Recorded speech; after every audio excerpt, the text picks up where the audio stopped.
გამოშვებას დღის სხვა ახალი ამბებით განვაგრძობთ. ბათუმის საკოლმეურნეო ბაზარში ხორცს მაცივარში ვერ ინახავენ. მიზეზი მაცივრების ტექნიკური წუნია. ღია დახლებზე გასაყიდად გამოტანილი ხორცის ყიდვისგან მოქალაქეების დიდი ნაწილი თავს იკავებს. საზოგადოებრივი ჯანდაცვის ცენტრში სიცოცხლისთვის საშიშ იმ დაავადებებს ასახელებენ, რასაც ხშირ შემთხვევაში სწორედ უვარგისი პროდუქტებით კვება იწვევს. ვინ აკონტროლებს ხორცის ვარგისიანობას? მოვაჭრეების, მოქალაქეებისა და სურსათის ეროვნული სააგენტოს პოზიციები ნახეთ რეპორტაჟში.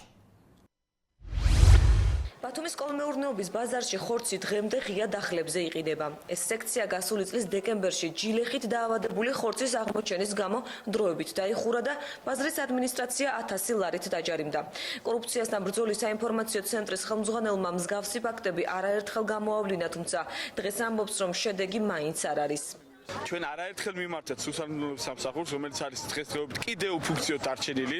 სულსანის სამსახურმა არაერთხელ შემოწმებისას აქ ბათუმის ცენტრალურ ბაზარში დაფიქსირებული იყო ჯილეხის ნიშნებიც კი და ამაზე არაერთხელ გაფრთხილდა შპს ბაკურის დირექცია და ის იქნა დაჯარიმებული და მას მიეცავა რომ რამოდენიმე თვის განმავლობაში უნდა გამოეწორებინებია ეს სიტუაცია, მაგრამ ჩვენ ხედავთ უშედეგოდ. სურსათის ეროვნული სააგენტოს ცხოველის საკვების ინსპექტირების დეპარტამენტში აცხადებენ, რომ უახლოეს პერიოდში ბაზარში გეგმიურ შემოწმებას ჩაატარებენ და დარღვევების აღმოჩენის შემთხვევაში შესაბამის ზომებს გაატარებენ.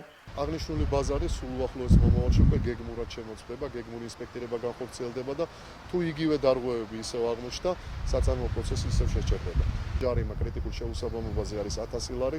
ეს რამდენჯერაც არ უნდა გამეორდეს, ჯარიმა ერთი და იგივეა ყოველთვის. უბრალოდ აქ ჯარიმის თანხას რაოდენობას არ აქვს მნიშვნელობა, მთავარია საწარმოო პროცესი შეჩერდება და ეს არის ყველაზე უფრო მთავარი. ამით არის დაცული მომხმარებლის ასე ვთქვათ, ინტერესები, მათი სიცოცხლე და ჯანმრთელობა. ვეტერინარი გვეუბნება, რომ სამაცივრე დახლები შემოტანილია, თუმცა ტექნიკური წუნის გამო ვერ რთავენ.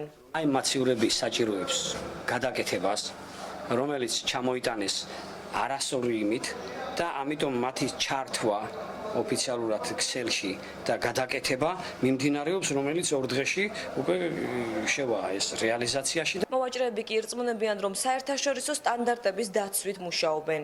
მოლავე მაცივარი, გერიქილი მაცივარი მაქვს, აგერ მაცივარი მაქვს და სანამ დაიწყებს იმას რამე ფერის თვალებას, ასე მაქვს. და შევიტან, გამევიტან.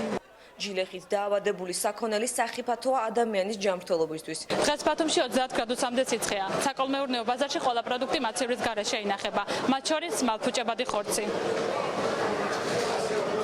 საზოგადოებრივი ჯანდაცვის ცენტრში უვარგისი ხორცის კვებით გამოწვეულ დაავადებებს ასახელებენ. არასამაცივრე პირობებში, ანუ მაღალი გარემოს მოტებული ტემპერატურის პირობებში, ყველა ის პროდუქტი, ხორცის პროდუქტები, კვერცხი წარმოადგენს ისეთ მალფუჭებად პროდუქტებს, რომლებშიც გამომწვევების სალმონელა თუ სხვა საკვებისმიერი სავარაუდო ინფექციური წარმოშობის დიარეის გამომწვევები უფრო მეტად მრავლდებიან, ანუ ეს პროდუქტები მიეკუთვნება მალფუჭებად პროდუქტებს და აღნიშნული მიკროორგანიზმების საზოგადო კონცენტრაციის მომატება იწვევს მათ დამაინფიცირებელი დოზის გაზრდას და შესაბამისად ნაწლავური ინფექციების, სავარაუდო ინფექციური წარმოშობის დიარეების შემთხვევების განვითარებას.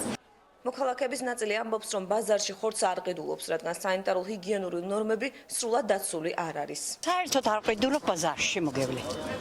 მე კერძოდ როცა დაკლავენ და ვხედავ არის კარგი და ნაღდი, აი მაშინ ყიდულობ ხორცს. ბაზარში ხორცის საკიდელად არ დავდიო. არ ვენდობი ახლა არ ვიცი რა ხდება ბაზარში. საზოგადოებრივი ჯანდაცვის ცენტრის ინფორმაციით ჯილეხით ადამიანის დაავადების ფაქტი წელს არ დაფიქსირებულა.